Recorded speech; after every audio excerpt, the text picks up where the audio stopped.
Welcome to Early British Literature.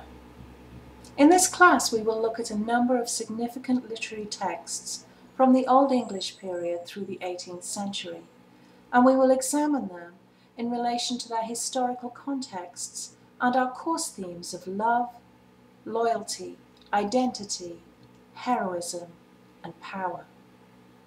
Does that sound daunting? It well might. Reading texts from cultures and time periods far removed from our own can seem awkward and strange. It is sometimes like reading in a foreign language, and we can feel intimidated by the need to look up new and unfamiliar words and terms. Don't let that put you off. You are about to set off on a voyage of discovery. There is a reason the texts we will study are all termed significant. And it is not, you may be surprised to learn, because a group of dusty old scholars in an ivory tower somewhere decided to force students to read them. Rather, it is because readers throughout the ages have found something in the texts that speaks to them at the deepest level about what it means to be human.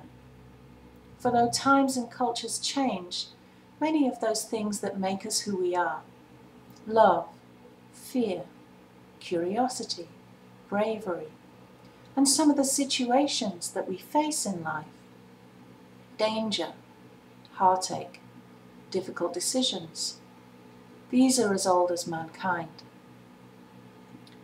In the third act of Hamlet, Shakespeare tells us that a play holds up a mirror to nature.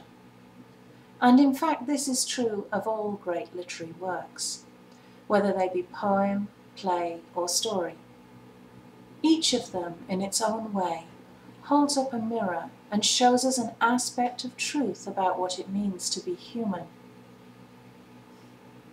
Think about a movie or a book, maybe even a show on TV that you love. What is it that draws you in? Isn't it a sense of connection with one of the characters, or with a situation in the story that reminds you of something in your own life? Why do we care in a romance whether the lovers live happily ever after, or whether they all die in the end? Isn't it because we identify with their story, feel that in some way it mirrors our own, as Shakespeare says? My challenge then to you is this. Don't groan at the thought of Beowulf and wonder why on earth you are being asked to read a text that is 1300 years old. Instead, ask yourself this. Why has this story endured? Why are people still reading it more than 1,000 years after the time that it was first told? What message does it have for you today? I congratulate you on your course choice for this semester. But now a word of caution.